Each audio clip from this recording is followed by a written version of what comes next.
Fala pessoal, beleza? Pastor Gil aqui. A gente está começando hoje o nosso Oceancast e a gente vai tratar nesse primeiro episódio sobre o tema que foi gerado no mês de janeiro aqui na Nova Vida Oceânica, proposto como rompendo os limites autoimpostos. E hoje eu estou aqui com o meu pastor Denilson Brasil. E aí pessoal, estamos juntos. Todos. Entendedores entenderão. E também com Philippe Giraud, diretamente da França. Sou eu. Ainda chego lá. Então, hoje a gente vai conversar sobre esse tema, Philippe Giraud. O que você tem para falar para gente? Cara, o excesso de limite que nos impõe desde a infância, né? E principalmente verbalizado, influencia muito sobre aquilo que a gente acredita e a gente vai chamar de crenças limitantes. Quando você traz esse tema, a gente tem que entender que sentimentos negativos, alguém já dizia isso, vão acabar corroborando, intensificando mais ainda com esses limites que a gente autoimpõe. E aí, como romper com isso? Então, a nossa reflexão aí é o que fazer, como fazer, pensar em como fazer. Baseado nisso, a gente tem instituições como a religião, como a família, como a escola, que acaba impondo para a gente muita coisa e a gente não se dá conta disso. Na maioria das vezes, essas coisas impostas, elas são crenças limitantes que nos colocaram e a gente leva para frente. A gente vai levando, na maioria delas, são negativas, como se nós não pudéssemos e nós não conseguíssemos fazer absolutamente nada. Mas tem um texto que me chama muita atenção, que diz assim, Filipenses 4,13, posso todas as coisas naquele que me fortalece. Eu acho que é um versículo incrível, chave para entender das nossas possibilidades. Agora, o que são esses limites autoimpostos, né? Por que esse papo aqui? Por que hoje, quanto igreja, nós achamos interessante discutir um pouco sobre isso? O que são esses limites? E como que a gente dá conta desse processo aí para a vida com Deus, né? Então, esse é o nosso primeiro podcast, né? A gente está aqui com essa proposta de conversar sobre esse assunto, que é trazer à lume a realidade dos limites que são autoimpostos, né? Isso o próprio nome já vai declarar. Mas a gente trazer à memória toda essa versatilidade que o Giraud acabou de colocar, que a gente tem limites impostos pela própria sociedade, em todos os aspectos aí, escola, enfim, que vai trazer para nós limites aonde a gente vai carregar a vida toda. E quando se trata do porquê que a gente está trazendo esse assunto, tem tudo a ver com a questão igreja, da qual nós estamos inseridos, né? E dentro dessa questão de igreja, a gente está vivendo um tempo bem diferente, né? Sim. Acho que faz parte de todo uma construção que nós estamos vivendo aqui na Nova Vida Oceânica. Para quem, aliás, não nos conhece, né? Nós somos da Nova Vida Oceânica, Rio das Ostras, Rio de Janeiro. E tem 10 anos que a gente está aqui. 10 anos que está fazendo, inclusive, esse mês de fevereiro de 2023, 10 anos que Deus nos trouxe para cá e a gente começou a desenvolver um trabalho que já havia aqui. E aí, agora, 10 anos depois, o Senhor vem trabalhando isso com a gente de maneira muito, muito progressiva. E a cada ano o Senhor vem liberando palavras sobre nós como tema, né, para um ano. Tem tema que é perigoso. Tem tema que é perigoso. E o tema que foi dado para nós o ano passado foi um tema bem interessante porque falava de coragem e ousadia, né? E a gente viveu esse ano de 2022 assim, com muito, muito temor. Talvez o medo estava realmente impondo à própria sociedade, à própria igreja, muitas questões que vieram trazer à tona na própria igreja conceitos e manias e até mesmo posicionamentos que fizeram com que a igreja se manifestasse de maneira até muito pública e que trouxe para a igreja uma reverberação talvez até negativa, né? Quando a gente olha principalmente para o âmbito coletivo, comunidade, sociedade, país e tudo mais, ser corajoso, ser alguém que não tem medo, mas diante do medo, né, E a gente aprendeu que a coragem ela só existe apesar do medo, porque se não tiver o medo, ela não existe. E a gente viveu isso. E de repente, no final do ano, Deus, ele, num momento muito particular, eu conversando com o Senhor, e ele começou a ministrar isso no meu coração. Eu falei assim, não, isso é muito sério, isso é muito pesado, esse negócio de romper, isso aí é muito sério, Senhor, confirma isso, porque... E assim foi. E assim, foi muito tremendo para mim, em particular, viver essa experiência, né? Porque eu me lembro disso, né? Eu tava cortando grama em casa lá, com a maquininha lá e tal, e ao mesmo tempo meditando, conversando com o Senhor, e de repente o Senhor falou mais uma vez isso comigo. E eu, Senhor, não, isso é muito sério, isso é muito sério. E de repente foi um amigo nosso lá, lá em casa. E quando ele chegou, foi buscar alguma coisa lá em casa, a gente começou a conversar. Daqui a pouco ele começou a falar sobre romper. Aí eu, putz, cara, não é possível. Senhor, o que o senhor está falando? É sério mesmo? E ele nem sabia que estava sendo usado pelo Senhor ali numa conversa. E depois disso, eu coloquei mais uma vez o Senhor à prova, e aí já foram uns amigos nossos, fora do estado do Rio de Janeiro, que estão em Brasília. E foi através de um sonho em que essa amiga nossa simplesmente disse, a palavra que me veio, depois de contar o sonho ali em detalhes, né? A palavra que era muito forte é romper. Aí eu, gente, não é possível. Enfim, é possível. E é por isso que a gente está tratando esse assunto, e a gente começou o mês de janeiro, né? A proposta é, cada mês desse ano, a gente trabalhar com um tema específico. Né? E agora, para esse mês de janeiro, a gente trabalhou com os limites autoimpostos, que é o que a gente vai tentar falar um pouco mais aqui, né, acertadamente. E para o mês de fevereiro, são os limites rompendo com o passado aprisionador. Né, que a gente já teve aí 2 mensagens do pastor Gil, né, já fazendo uma propaganda aí, 2 mensagens que foram muito chocantes, muito poderosas, e que realmente trouxe libertação de um passado para muita gente. Aconselho você a ouvir essas mensagens e aprender um pouco mais. Rompeu. Bom, limites autoimpostos, né? E aí, te ouvindo falando sobre esses 10 anos, né, aqui em Rio das Ostras, né, já, né, com uma estrada, enfim. Esse movimento já foi, né, de certa forma, um rompimento, né? Sim. Até quando... E aí, essa questão de usar palavras, às vezes... diferentes, né, do que a gente está mais acostumado a lidar, porque a gente tem muito problema, infelizmente, com palavras que são usadas com contextos errados ou, né, maneiras erradas. Eu falei, uma dessas últimas vezes que eu preguei, eu falei sobre transgressão. Tem gente que se assustou. Mas transgredir nada mais é do que romper. Né? Você transgride um limite. E se a gente pensar num propósito da nossa própria natureza, né, com o qual Deus nos criou, Ele deu, lá no Jardim do Éden, né, deu ordem para o homem de, espalhar, governar a terra, ou seja, não se ater somente, né, a um pedaço, mas, transgredir limites, passar, avançar.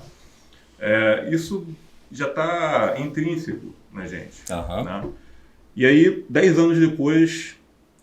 com todas as histórias, né? muita luta, dores, riso também, alegria no meio de tudo isso, e a gente chega nesse momento e que vem também de uma maneira sequencial ou dando continuidade a também uma clareza de ensino que começou também alguns anos, cerca de 2 anos atrás mais ou menos. 2 anos e meio atrás.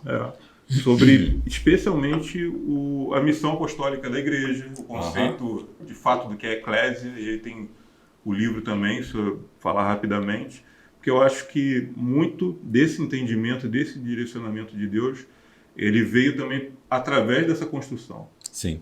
Dessa libertação de romper com esses limites, e aí voltando para janeiro, autoimpostos, terrivelmente autoimpostos. Como igreja, né, e aí existe toda uma construção, como você colocou, muito bem. Existe toda uma construção à medida que você se aprofunda nas escrituras, né? E eu sou muito aberto para mudanças. Eu acredito que todo mundo que tem um chamado de mestre, todos aqueles que têm um chamado de apostólico, né, que é o chamado apostólico da igreja, precisa ter essa abertura para o novo. Porque se você não vive o novo, você é limitado. E essa é a primeira imposição que a gente encontra, né? A primeira autoimposição. São as modas antigas, né? Os modelos antigos, a forma antiga. E se o mundo muda, né? E nós não mudamos, existe alguma coisa errada. Se todos ao nosso redor estão mudando e nós não mudamos, para melhor, obviamente, né? A gente tem que saber distinguir entre o bem e o mal, né? Essa questão. Mas as mudanças estão acontecendo, o mundo está mudando, as tecnologias estão avançando. Hoje a gente está aqui fazendo um podcast. Quem imaginava que isso era possível? 10 anos atrás? 10 anos atrás? Imagina uma coisa dessa. Impossível. Mas, sim, a construção vem acontecendo à medida que a gente começa a buscar o conhecimento. E quando você encontra o conhecimento, é luz. E a luz, ela rompe com as trevas. Ela rompe com aquilo que te impede de enxergar o que está à frente. E a gente está fazendo essa gravação, né, do Oceancast, justamente dentro da nossa livraria / biblioteca, Book Café, né? Book Café. E a gente está aqui, né? Despertar Book Café. E a gente está aqui justamente com essa proposta de trazer para a igreja, né, para nós, como corpo de Cristo, o entendimento e as bases de onde nós estamos caminhando, para onde nós estamos caminhando. E sim, tudo começa aí com uma sede, um desejo de viver aquilo que é, de fato, o que marca a história da igreja, o sobrenatural. O texto de Paulo, na 2 Coríntios, ele diz o seguinte: porque embora andando na carne, não militamos segundo a carne.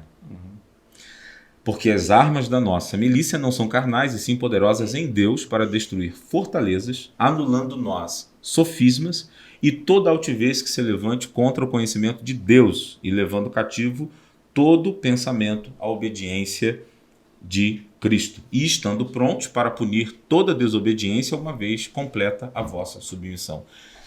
Enfim, entrar nesse texto aqui é muito profundo. São nuances e minúcias que vai fazer com que você enxergue em cada palavra, como você disse, palavras que às vezes a gente não está acostumado a perceber, mas eu entendi que a gente precisa ir mais profundo, até mesmo no original, lá no grego. E hoje, com a facilidade que a gente tem, você não precisa de fato entrar numa escola para aprender grego, hebraico e tudo mais, porque você tem nas facilidades tecnológicas que te ajudam, né? E quando a gente descobre isso, a gente vai no profundo e a gente descobre que existem coisas muito mais além do que os limites que foram impostos, como as culturas pelas quais a gente caminhou, né? Se eu for falar da minha particularidade, né, de como eu fui criado hoje, né, aos meus 50 anos de idade, não parece, né, graças a Deus. Mas eu fui nascido e criado no berço evangélico, né, como a gente fala.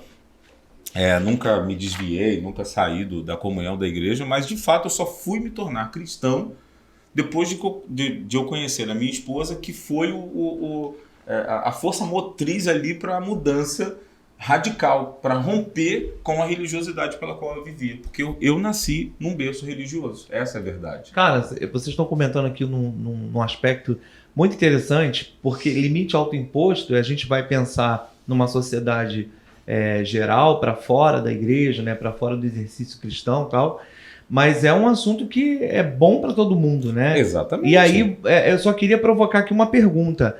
A gente tem uma marca muito registrada da infância, que isso vai acontecer a partir da infância prioritariamente, porque você acaba somatizando algumas informações, né? O seu subconsciente acaba não se dando conta, às vezes é consciente, às vezes é inconsciente, essa limitação que a gente se impõe.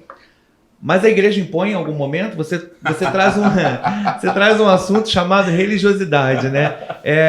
Talvez a religiosidade seja a grande responsável por algumas limitações, né, da eclésia, né? Então, assim, tô errado, é por aí, será que a gente... E assim, não tem a ver com culpar ninguém, né? Mas pensar reflexivamente sobre isso. Será que alguém deixou de ser aquilo que deveria, né, em algum momento? Sim. Essa é uma pergunta muito, muito importante e para fazer com que todos nós pensemos, né, a respeito.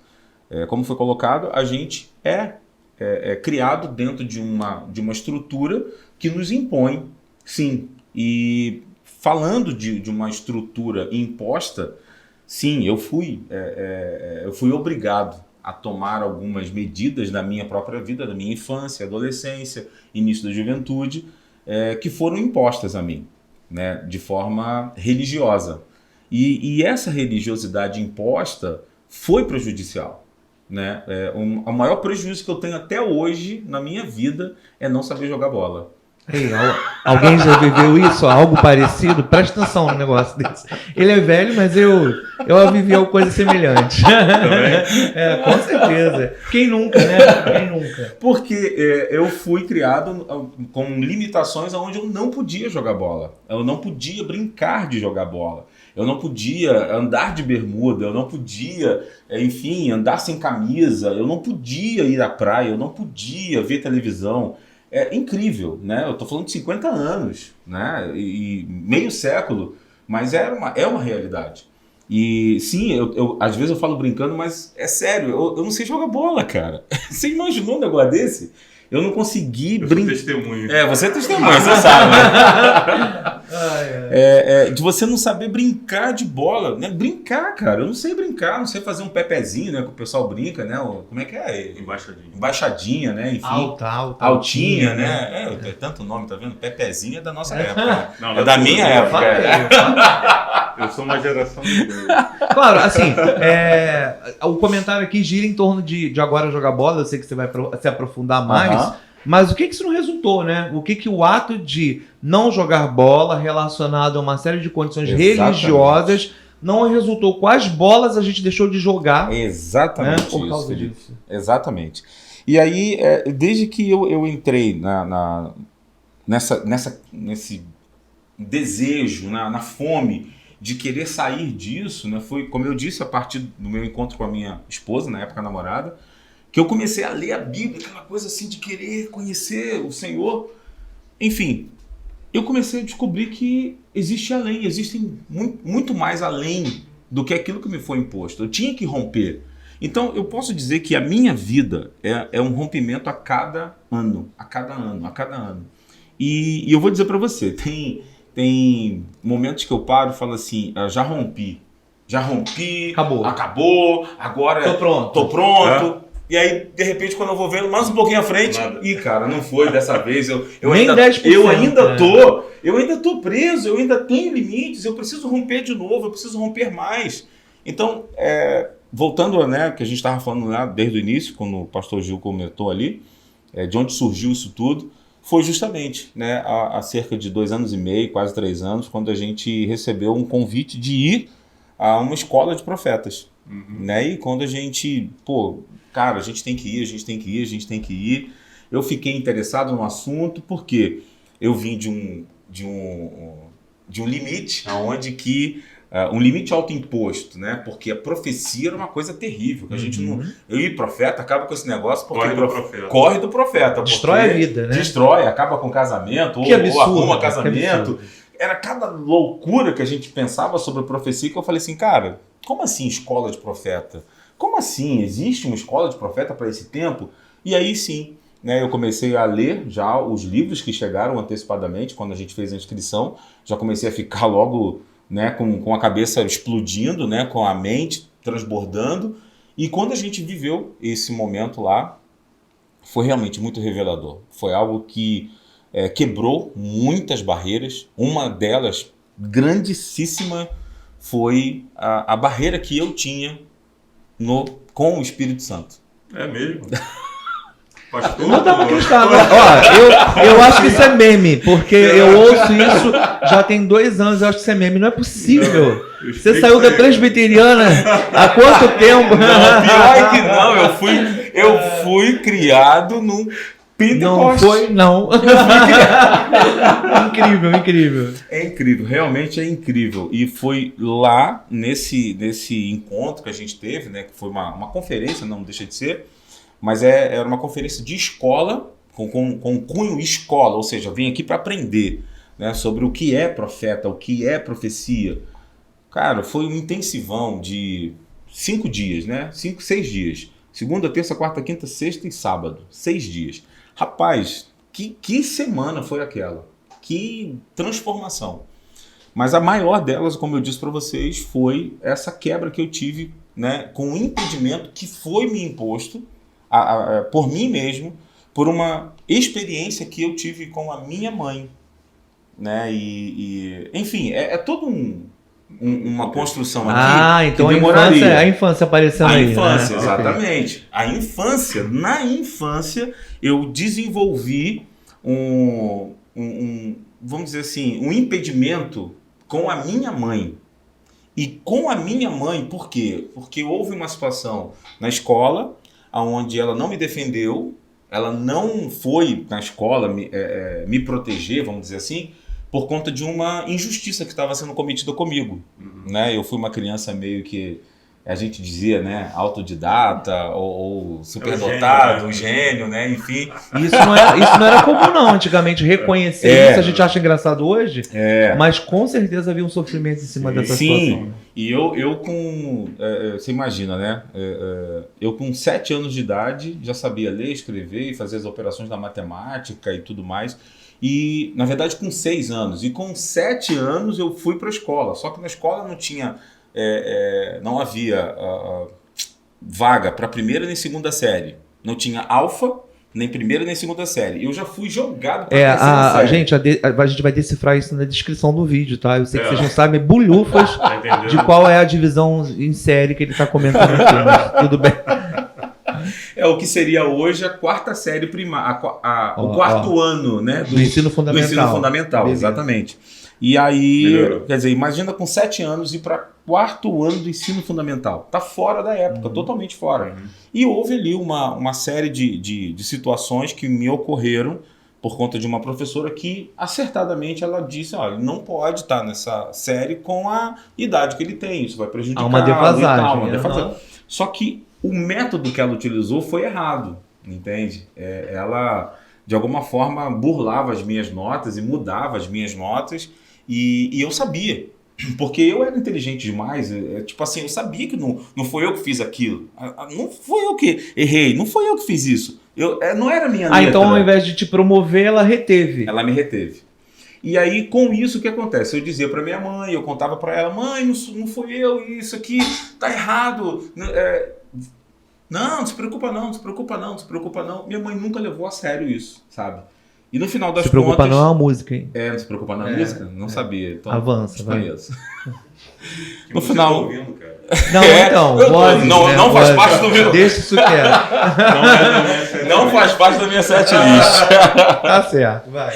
E aí, no final das contas, a minha mãe, ela, óbvio, né, na inocência dela, né, ela simplesmente não foi me defender. Eu acabei reprovando naquele ano e ela disse uma frase para mim: não se preocupa não, você ainda é muito novo, você tem muito tempo pela frente.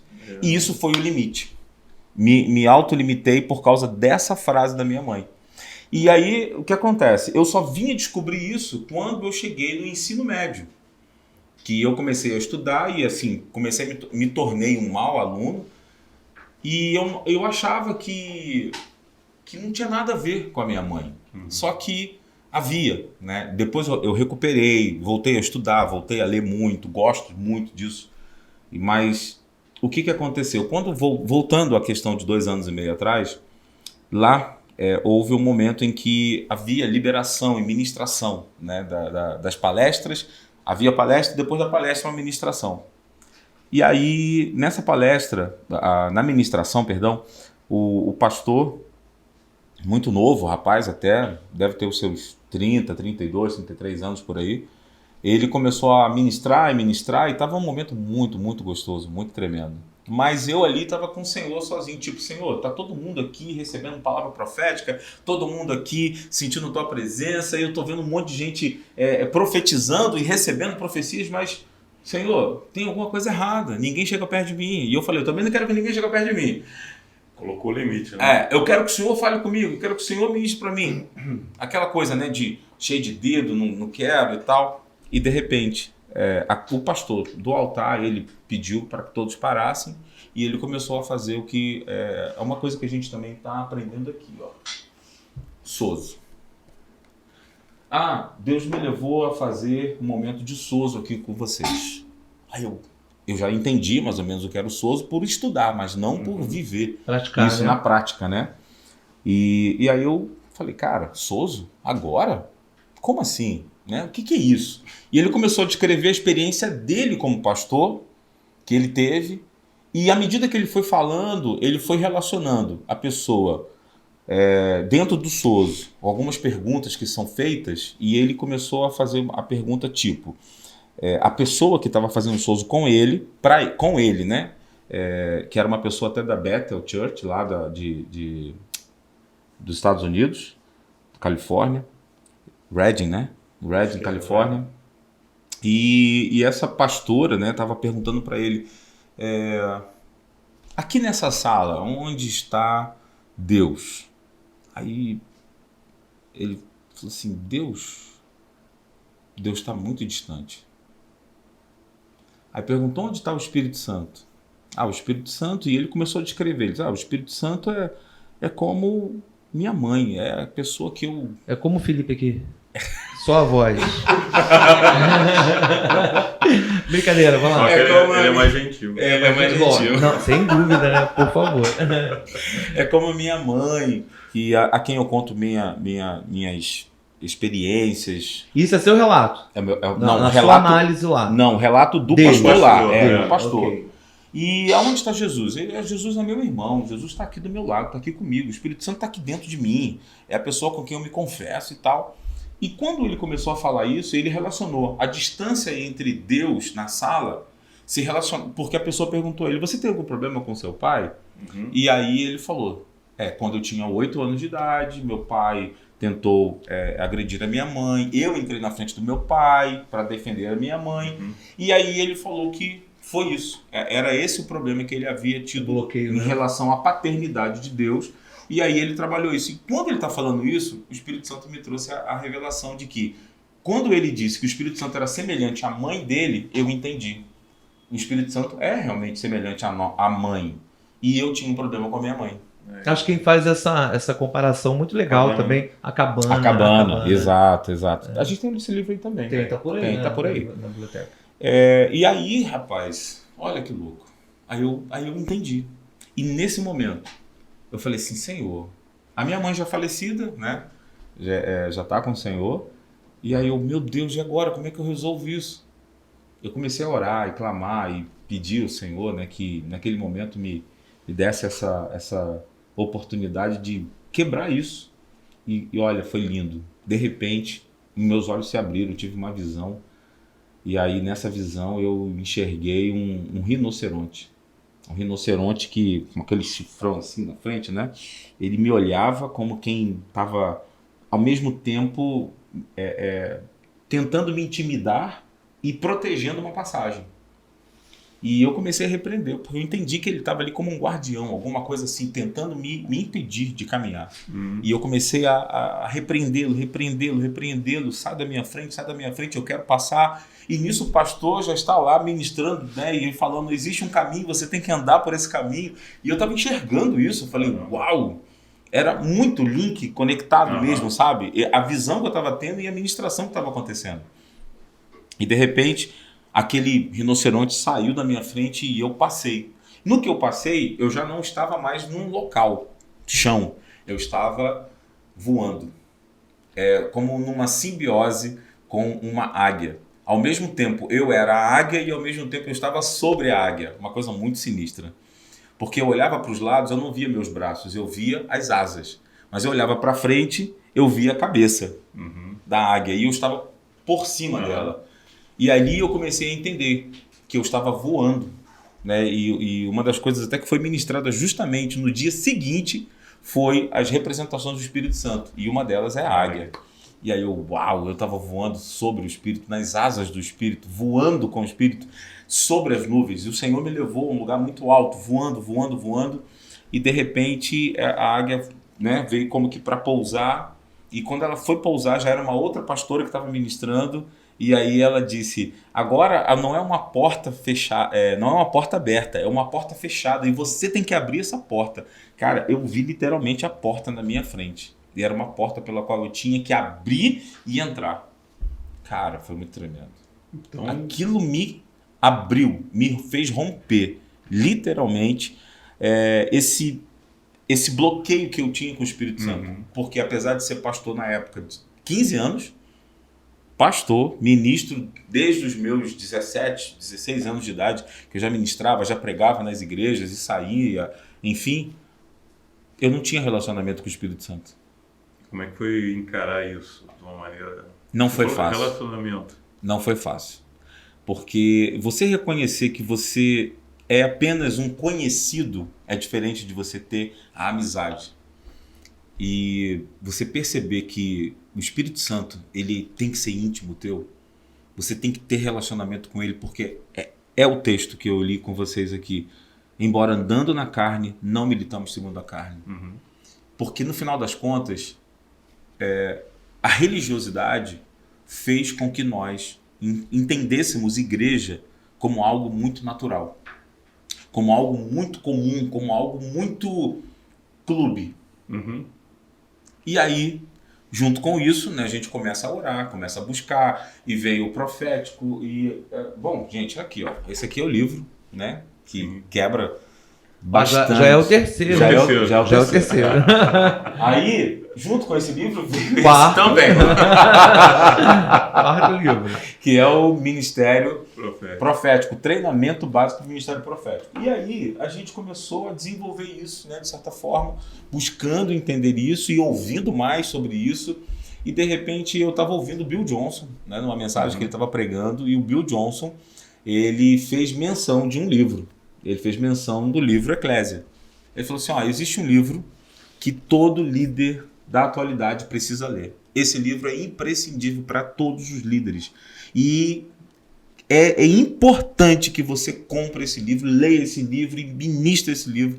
Aí eu pausei o vídeo na hora, eu falei assim, cara, eu preciso comprar. E na hora eu comprei, busquei, ele tinha citado o nome do Ed Silvoso. E por acaso, Ed Silvoso já é um autor conhecido de muitos anos, né? Nós temos um amigo em comum, né? O pastor Camp, que pregava muito até sobre o pastor Ed Silvoso, e eu fiquei surpreso, falei, poxa, Ed Silvoso, já conheço há tantos anos, e de repente eu não conhecia esse livro dele. Enfim, esse livro, Eclésia, é literalmente o que diz o texto aqui, a revolução começa na igreja. Cara, simplesmente há um rompimento com toda a barreira religiosa. Quando você tem um contato com o sobrenatural te mostra que existe uma visão profética e uma visão apostólica que foi retirada de nós. Aí, o outro texto que chama muito a atenção é Efésios capítulo 2, versículo 19 e 20, que diz: assim já não sois estrangeiros e peregrinos, mas concidadãos dos santos, e sois da família de Deus, edificados sobre o fundamento dos apóstolos e profetas, sendo ele mesmo Cristo Jesus a pedra angular. Cara, parece que existem textos na Bíblia que a gente não lê, ou que a gente estava escondido, ou que a gente não percebe. Eu falei assim, cara, como assim? Deixa eu dar uma olhada no livro, pastor, por gentileza, vou mostrar aqui pra galera que tem em casa. Isso aí. Para conhecer um pouquinho mais de perto, esse é o livro. Você aqui pode dar uma olhada, dar um close aqui para a galerinha ver. Esse é o livro que a gente está comentando aqui, Eclésia. Tá? Para mim é um livro desafiador. Eu não sei o que o pastor acha com relação à andança e, né, experiência de pastorear, e igreja mesmo, né? Ele é ousado. Muita coisa. Não te cortando ainda, fazendo a leitura de Efésios, mas eu quero pegar um gancho aqui do livro. vocês trazem uma ênfase para o estudo, né? Então parece que a leitura e o estudo, ele é um caminho para esse rompimento de uma série de limitações. Isso está muito claro. Quando a gente diz que os limites autoimpostos, eles têm muito a ver com a pessoa que é acanhada, o acanhamento, pensamentos fossilizados, né? As pessoas têm lentidão autoevolutiva, elas não conseguem perceber o quanto elas avançam. E aí o estudo é fundamental. Quando a gente vai falar de pensamento fossilizado, acho que você vai comentar sobre isso. A gente aprende a dizimar, a gente aprende a cantar. A gente, quando está dado ao estudo, né, a essa ideia de que o estudo vai nos trazer essa luz, essa libertação e a luz da própria palavra, a gente consegue entender o que é liderar e o que é profetizar, né? Então, assim, é muito interessante a discussão de agora, porque a gente precisa romper com situações que estavam nos limitando a ser igreja. Uhum. E isso é fantástico. Então, é o estudo. Você atribui ao estudo da palavra, a dedicação aos estudos, a leitura, a esse processo, né? Exatamente.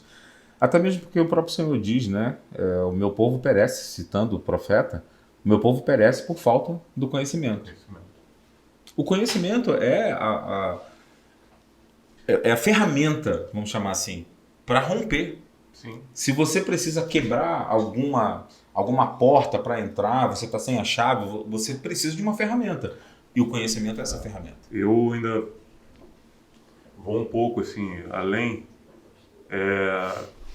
da gente olhar e ouvir, né, pensar sobre conhecimento como muito mais do que informação. Claro. Tá?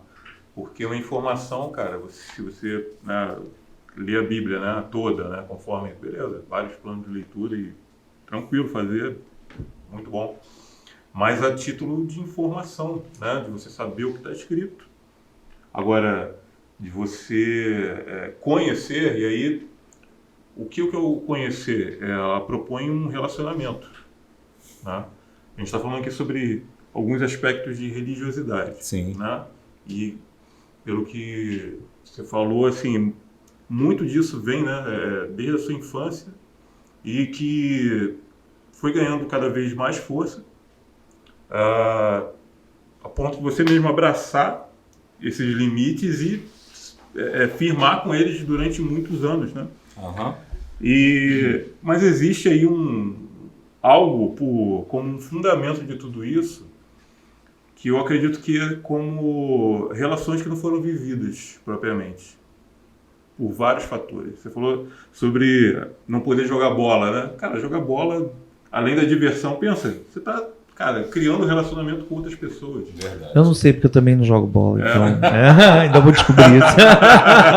Você tá, sabe, falou da questão, né, familiar, com a mãe e tal. Foi um período que também acabou não se vivendo propriamente um relacionamento, né, mais amplo, né? Mais amplo, mais profundo, íntimo, mais profundo. Mais vívido, né? Apesar de amar a minha mãe, apesar totalmente, de ter, né, toda a comunhão e tal, sim, aquela coisa de filho e mãe e tal, mas algo era inconsciente. Mas era inconsciente, havia esse limite. Ficou plantado, né, inconsciente isso. E eu vejo muito essa questão de romper os limites autoimpostos, e aí entra também muito sobre o conceito da eclésia, né, que trazer a igreja a romper, mas não é a igreja o prédio, né? O templo, mas nós, né, onde 2 ou 3 estiverem reunidos ali, eu estarei. 2 ou 3, relacionamento, conhecimento, sabe? Sem nenhum tipo de impedimento, sem nenhum tipo de barreira. A proposta de Jesus é essa. Na verdade, a proposta, cara, do Pai, na Bíblia toda é essa, desde o início, relacionamento. Uma dessas pregações eu acabei falando sobre isso, essa questão de romper com limites autoimpostos e muitas questões aí conscientes e subconscientes. A gente coloca essa barreira porque alguém fez alguma coisa. Exatamente. Ou porque a gente não fez algo.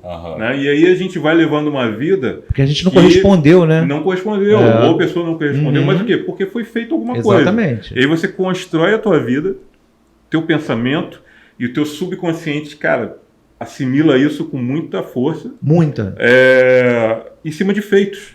Então você começa também a enxergar qualquer tipo de relação, possibilidade de relação através de feitos. Então, o que fazem, se é algo favorável, beleza. Agora, se não é algo favorável, não quero. E a proposta não é essa. Eu falei sobre o propósito, né, do Pai, de nos fazer cada vez mais parecidos com Jesus, e isso envolve relacionamento e sacrifício em favor de muitos irmãos, independente do que foi feito.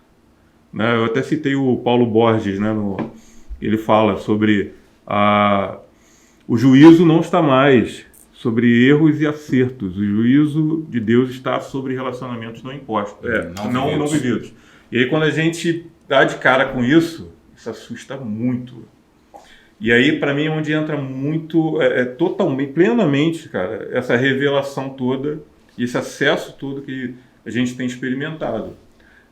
Deus te levou a romper, sabe, com esse... Olha só, cara, são os temas, né, voltando. O teu passado aprisionador, que estabeleceu limites que você depois assimilou a eles, né, autoimpôs, e você mesmo estava preso ali. Através da revelação, e aí vem, sim, do fluir, tanto do profético quanto do apostólico, entender a missão e entrar nisso e saber que a missão é para relacionamentos. Exato. Curados, né, restaurados. E a gente poder partir daí, cara, de olhar não mais essa vida cristã, essa vida de igreja como algo cheio de regra, cheio de limites autoimpostos, cheio de tradições desnecessárias e que muitas sem fundamento nenhum, e abrir essa possibilidade nova. Cara, mas a gente tem poder sobre isso no sentido mais intencional da palavra? A pergunta é a seguinte: vocês se tornaram pastores mais intencionais hoje? Então, assim, falar de religiosidade e as limitações que elas impõem, né, que a religiosidade impõe, qual é o papel da igreja? E aí eu vou transferir a bola, que é óbvio que vocês vão me responder, que é minha também, né, de qualquer um que está nos ouvindo, mas vocês se tornaram pastores mais intencionais? Eu consigo ajudar alguém a romper, a enxergar a religiosidade diante dela? Parece algo tão difícil, cara, às vezes parece uma luta muito injusta, porque é o que você falou, tá tão imposto, tá tão forte, tá tão arraigado dentro da pessoa, né? E frase, o pastor Denilson que usou a frase de que a mãe dele disse, não se preocupa, você é muito novo, né? Frases como, acorda cedo, seu vagabundo, senão você não vai conseguir viver, né? Frases assim, que não tem nada a ver, não funciona, não tem a ver com a evolução tecnológica nesse mundo que a gente vive, etc e tal. Mas como é que é esse papel que a gente desenvolve? Isso é intencional? Ou vai ficar à luz de Jesus faz aí porque teu papel, né? Quando eu penso sobre religiosidade, o que primeiramente assim me remete? Em divindades que podem te atender de maneira instantânea, mas para satisfazer questões suas. Eita! Questões suas. Certo. Sabe? Em teu favor o tempo todo. Tá? Fala mais. E através disso pode ser de feitos. Porque rituais, propostas, enfim. Você faz algo para receber algo em troca. Mas você está fazendo para você. Esperando também para você. Vamos pensar um pouquinho sobre religiosidade nesse sentido, tá? Ficou mais amplo do que... E você criou, então, uma nova crença. Só que, se você olhar para a palavra, a proposta nunca foi essa. Para você, somente, individualmente, na verdade, de você para outros. E aí quebra todo esse conceito de religiosidade. Quando começa isso? Né? De uma maneira mais prática, de uma maneira... não abstrata, quando você realmente começa a se entregar em favor disso, em favor de outras pessoas. Muito que o pastor falou aqui, o pastor Nilson falou sobre essa história, essa narrativa toda que ele contou, dessa experiência com ele. Deus, de alguma maneira ali, foi conduzindo ele a restaurar e remir até questões passadas, resolver questões passadas, para que isso se ampliasse agora de uma maneira muito maior, alcançando a todos nós, a toda a igreja. Coletivo, né? De uma maneira coletiva. Mas quando isso aconteceu, quando o quê? Quando ele parou de se autoproteger. Porque eu acho que o centro de tudo, dessa questão religiosidade, melhor dizendo, é o quê? Você quer se autoproteger ou se autopromover. Você não quer correr risco. Você não quer fazer algo que seja perigoso para você. Só que o Evangelho o tempo todo te chama para isso. Para perder tua vida, para levar tua cruz, para negar a si mesmo. Tudo isso, cara, é perigoso pra caramba. Tudo isso contraria totalmente o seu bom senso, a sua autoproteção. E aí, uma vez que você quebra isso, e de maneira intencional você vive isso, porque você vai ser posto à prova disso. E assim, vai ser só quando eu quiser atentar para isso. Não. Diariamente, Deus nos coloca diante de situações ao qual você tem a possibilidade de perdoar, de amar, de acolher, de recomeçar.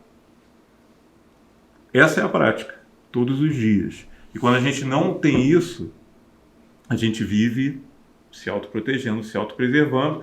E aí, eu voltando ao que eu falei sobre a divindade, no final das contas, cara, eu acho que a gente acaba olhando para essa divindade e tá vendo no espelho, cara. Eu criei um Deus à minha imagem, para me satisfazer.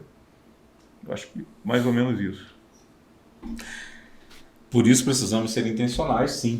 Essa é a resposta, né? Precisamos ser intencionais no conceito de igreja, porque aí a gente vai... Entrando um pouco mais no assunto do livro, talvez alguém esteja se perguntando, mas qual é a grande sacada do livro? Qual é a grande verdade que esse livro apresenta que fez mudança tão grande assim, de vocês agora serem intencionais, até mesmo em falar do livro ou em pregar sobre a eclésia? Eu já havia ouvido, né, esse conceito, essa palavra eclésia. Talvez até a gente esteja falando errado, ou eclesia, ou eclésia, não sei. Mas enfim, a gente adotou a eclésia. Adotamos. Mas até então a gente acreditava que eclésia era a mesma coisa que a palavra igreja, né? Porque é o que nos foi ensinado de certa forma. E de certa forma está no dicionário que né? Eclésia é a mesma coisa que igreja. Porém... O que é igreja, né? Porém, quando você vai mais a fundo da palavra, você descobre que essa palavra é muito, muito, muito anterior ao próprio tempo de Jesus. Né? A palavra eclésia, ela assim como Jesus ele pega emprestado, né, algumas palavras do secular ali, né, sim, do contexto, do contexto da social, do contexto cultural, político, né, militar, inclusive.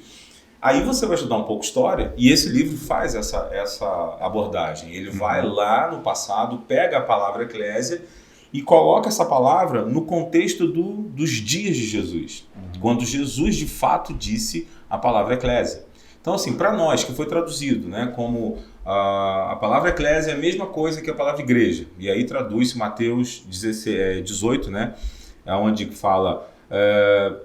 sobre essa pedra edificarei a minha igreja, né? Dentro desse conceito, dentro desse contexto, perdão, Jesus estava falando, eu vou edificar a minha eclésia. Ele não falou, eu vou edificar a minha igreja.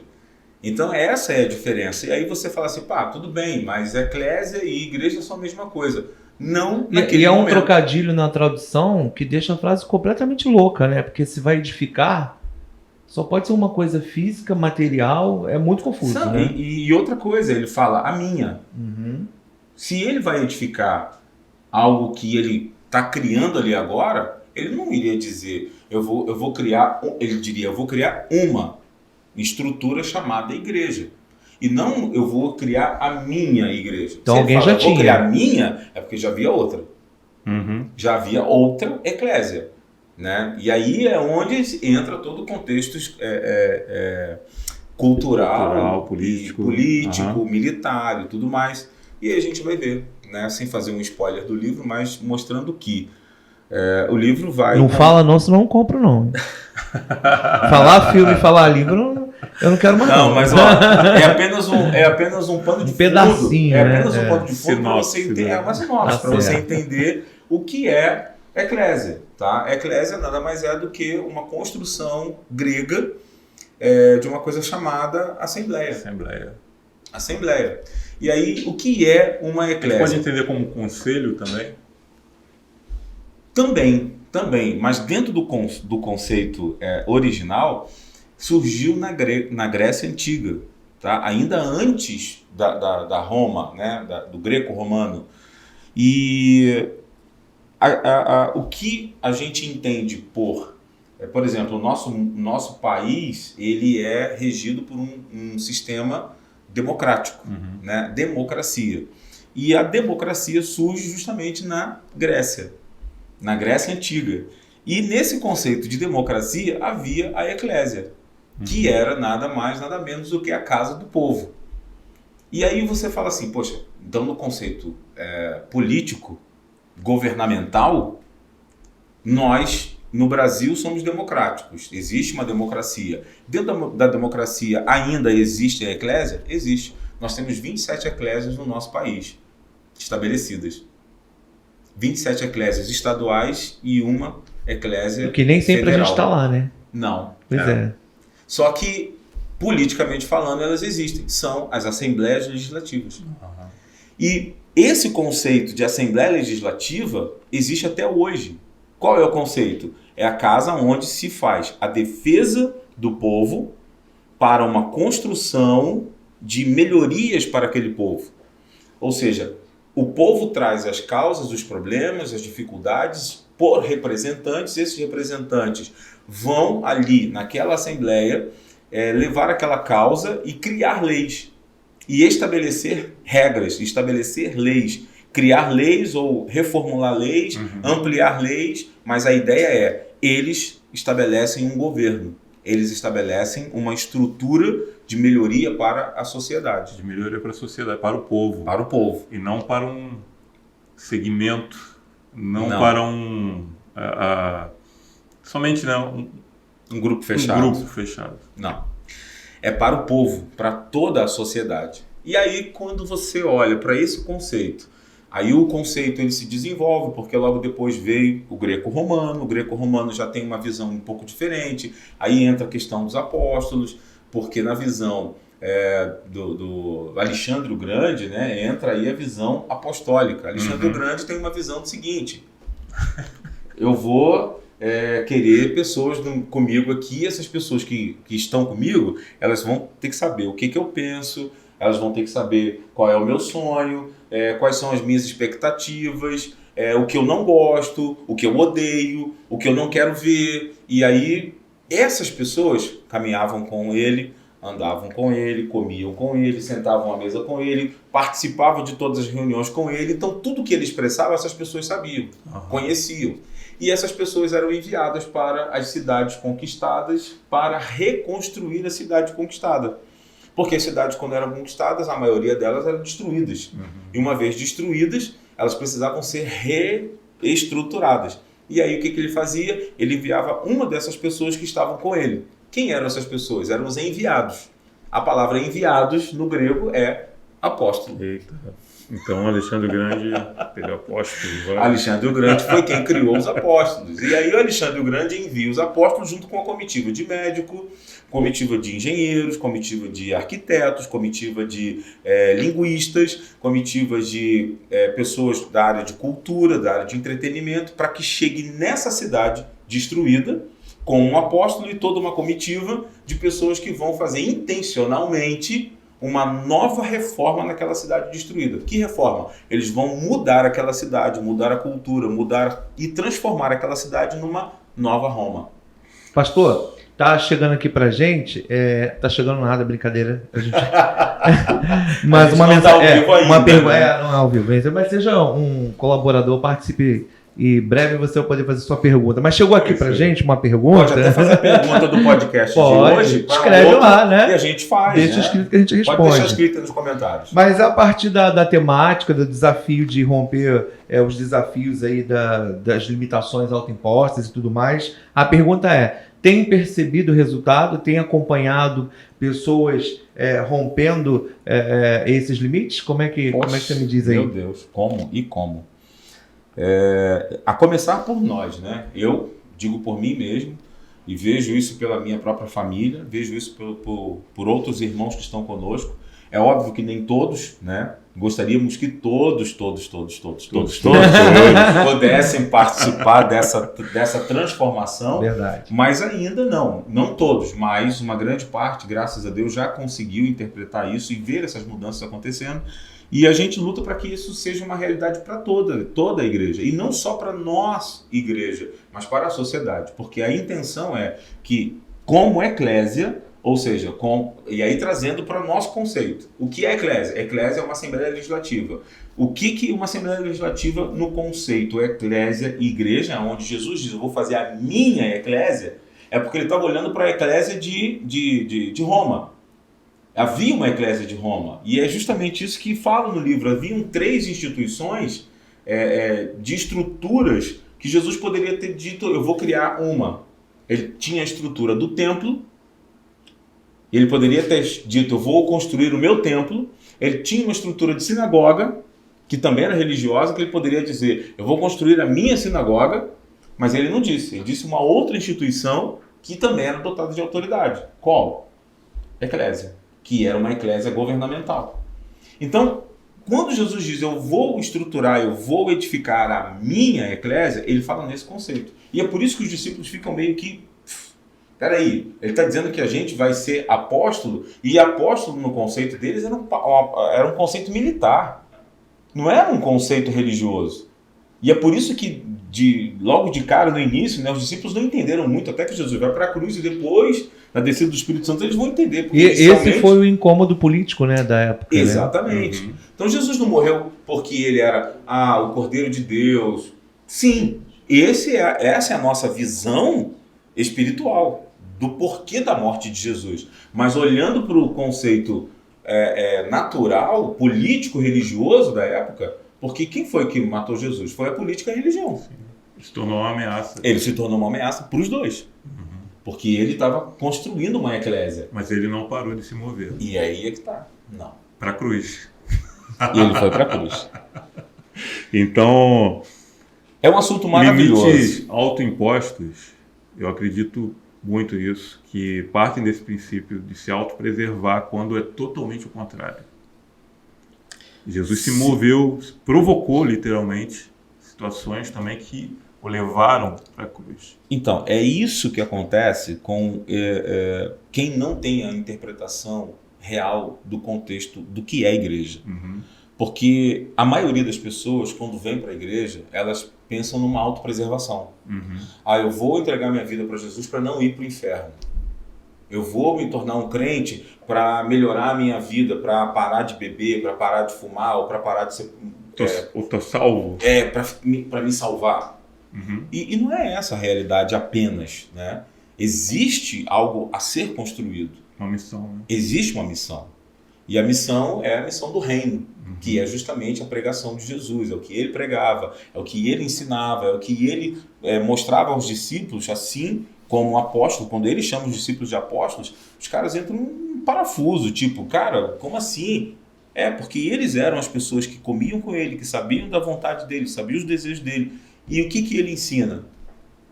Venha a nós o teu reino e seja feita a tua vontade aqui na terra. Cara, os limites autoimpostos colocam mais dificuldade onde não deveria ter, né? Exatamente. Porque a graça é leve, a gente teria outras questões para avançar e a gente acaba se impedindo completamente. Simplesmente a gente se impede. Mas precisa ser corajoso e ousado. Essa é a questão. Seja ousado e corajoso, como a gente viu ano passado, e quando a gente encarou toda essa visão, né, de transformação, de quebra de paradigmas, de quebra de limites que foram autoimpostos ou impostos a nós, aí a gente fala de tudo, em todos os aspectos. São limites externos, limites internos, limites seculares, né, se tratando de comunidade, sociedade, mas que precisam ser destruídos, precisam ser quebrados, porque existe uma missão, e a missão é essa, é trazer o céu, Sim. é trazer o reino. Eita glória. Isso aí, rapaz, é muito assunto. É muito assunto. Um puxa o outro, né? E a gente vai vendo que tempo é pouco. Sim. E aí? E aí, eu acho que... Tem mais alguma coisa, Felipe? Nada bom, não tenho Depois nada. dessa... Se deixar, eu saio fazer uma pergunta aqui, mas a gente tem realmente que alimentar os outros temas que estão chegando aí. Sim. Proposta desse podcast é que ele seja semanal. Então, semana que vem a gente vai voltar. Ainda não está definido a data de lançamento, mas quando chegar, tiver lá, vocês vão saber. E aí, no próxima semana, a gente vai falar sobre rompendo com o passado aprisionador, que é o subtema, né, que a gente está tratando diretamente esse mês de fevereiro. Espero que você tenha sido alcançado, abençoado, que você tenha sido despertado, seus olhos estejam sendo abertos a partir de hoje, ouvidos para essas palavras de vida, e que você se mova, sabe, a partir desse princípio, a partir desse ensinamento de Jesus prático, de ser uma testemunha dele, de se entregar assim como ele se entregou, de se mover em coragem e ousadia, de transgredir limites, romper limites autoimpostos que têm impedido você de vivenciar toda a plenitude do teu chamado de eclésia, de igreja, de filho e filha de Deus, que mais do que um nome afetivo também é um grau de autoridade que eu e você temos e uma patente de missão que temos sobre essa terra. Então, que em nome de Jesus, o Espírito Santo tenha ministrado o teu coração, deixa fluir isso, dá aí o seu joinha, seu like, se inscreve no canal, que vai aparecer para você. Isso. Compartilha. Divulga, compartilha, share Jesus para todo mundo. Isso aí. Manda para todo mundo esse vídeo e ajuda a gente nessa divulgação e deixa seus comentários aí para a gente poder se relacionar, entrar em contato. Suas impressões, elas são muito valiosas para todos nós. Valeu? Deus abençoe. Um abraço e a gente se vê semana que vem. Valeu, galera. Valeu, pessoal. Valeu.